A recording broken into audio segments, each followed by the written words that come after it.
और सीधे आपके लिए चलते हैं झांसी, जहां पर मुख्यमंत्री योगी आदित्यनाथ की जनसभा चल रही है। क्या कुछ कह रहे हैं, सुनाते हैं। 600 मिलता था, आज उसी किसान को 8,000 10,000 रुपया मिल रहा है। जिस खेत का दाम पहले 50,000 60,000 था, आज उसी खेत का दाम 8 लाख 10 लाख उस किसान को प्राप्त हो रहा है। ये बदली हुई परिस्थितियां हैं बुंदेलखंड की। और यही नहीं, लोग कह रहे थे रोजगार रोजगार रोजगार। मैंने कहा देखो, बुंदेलखंड एक्सप्रेसवे को बनने दीजिए, डिफेंस कॉरिडोर को बनने दीजिए, सिंचाई के सभी परियोजनाओं को पूरा होने दीजिए। बुंदेलखंड का हमारा युवा रोजगार के लिए बुंदेलखंड के बाहर नहीं, पूरा देश रोजगार पाने के लिए बुंदेलखंड में आएगा और देने वाला बुंदेलखंड का हमारा नौजवान होगा। हमारा बुंदेलखंड अब किसी के सामने हाथ नहीं फैलाएगा, बल्कि एक बार फिर से हर बुंदेलखंड वासी कह उठेगा कि मेरा बुंदेलखंड तो सबसे प्यारा है, धरती से न्यारा है, स्वर्ग से भी न्यारा है। और भाइयों बहनों, यह कार्य किया है प्रधानमंत्री मोदी जी के मार्गदर्शन में भारतीय जनता पार्टी की डबल इंजन की सरकार ने।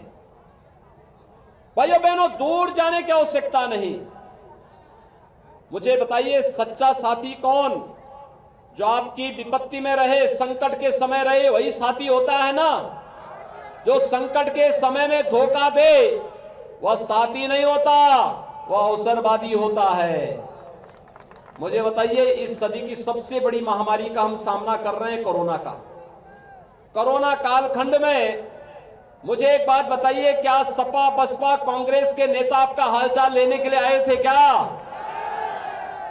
क्या अखिलेश जी आए थे? क्या मायावती जी आई थी? दिल्ली से भाई बहन की जोड़ी आई थी?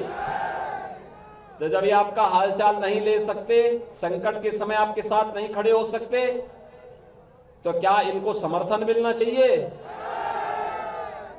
दूसरी बात, आपने देखा होगा कोरोना कालखंड में मैं भी आया था, मैं दोनों बार आया था। झांसी में आया था, हमीरपुर गया था, चित्रकूट गया था, बांदा भी गया था, ललितपुर भी गया था, सभी जगह हम गए थे।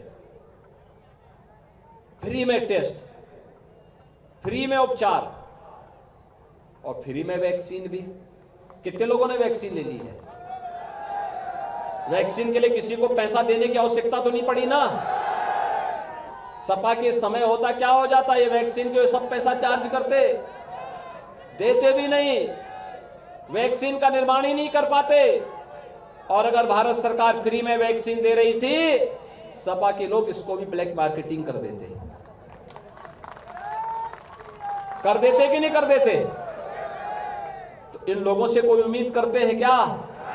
हमने तो फ्री वैक्सीन, सबको वैक्सीन देने की बात की। भाइयों बहनों, वैक्सीन का परिणाम है तीसरी वेव कब आई कब चली गई कोई पता नहीं। वैक्सीन ने बचाया है ना जान को। वैक्सीन के ही कारण आज हम हजारों की संख्या में यहां पर खड़े हैं, यहीं पर बैठे हैं, एक साथ बैठ के चर्चा कर पा रहे हैं। अगर वैक्सीन नहीं होता, हम सब के सामने जान के लाले पड़ गए होते।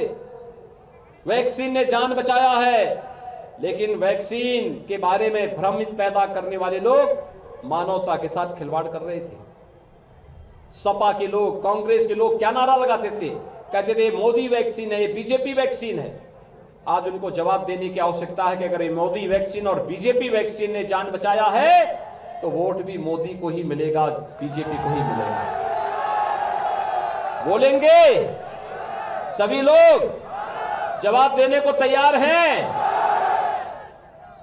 हमने वैक्सीन चेहरा देख करके तो नहीं दिया ना, हमने तो सबको दिया ना, क्योंकि हमारा नारा था सबका साथ सबका विकास।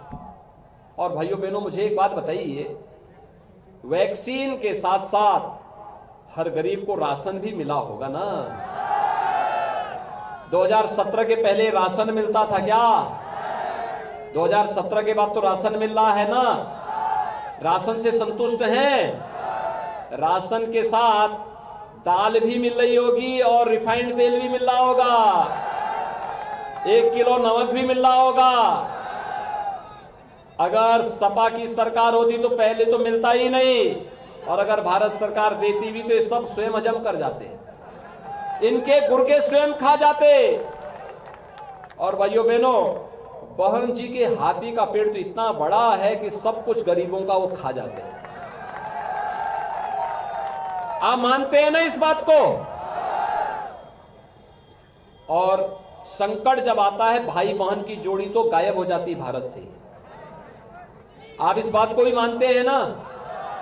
भाइयों बहनों, अब तक का ये इतिहास है, जब भी कोई महामारी आई है तो बीमारी से ज्यादा मौतें भूखमरी से होती थी। पहली बार हुआ है जब प्रधानमंत्री मोदी जी ने एक एक जान को बचाने का प्रयास किया, और भाइयों बहनों, भूख से किसी को नहीं मरने दिया। सबको राशन देने की व्यवस्था की, प्रवासी हो, निवासी हो, गरीब हो, दलित हो, वंचित हो, किसी भी जाति मत मजहब का व्यक्ति हो, सबको यह व्यवस्था देने का कार्य हुआ है। जो संकट का साथी वही सच्चा साथी है भाइयों बहनों, शेष तो अवसरवादी है। और इसीलिए आज हम आपके बीच में आए हैं कि बुंदेलखंड का विकास हम करा रहे हैं। बुंदेलखंड में रोजगार और नौकरी हम लोग लेके आ रहे हैं। बुंदेलखंड में बिना भेदभाव के विकास भी हो रहा है, गरीब कल्याणकारी योजनाओं का लाभ भी मिल रहा है। और 2017 के पहले क्या होता था? बुंदेलखंड में माफिया हावी थे, खनन माफिया, भू माफिया, पशु माफिया, वन माफिया और तमंचावादी माफिया भी हावी थे। मुख्यमंत्री योगी आदित्यनाथ को झांसी से आप सुन रहे थे, प्रचार कर रहे हैं, बीजेपी के लिए वोट मांग रहे हैं, विपक्ष पर जमकर निशाना भी साध रहे हैं। वक्त एक छोटे से ब्रेक का है, फौरन लौटेंगे।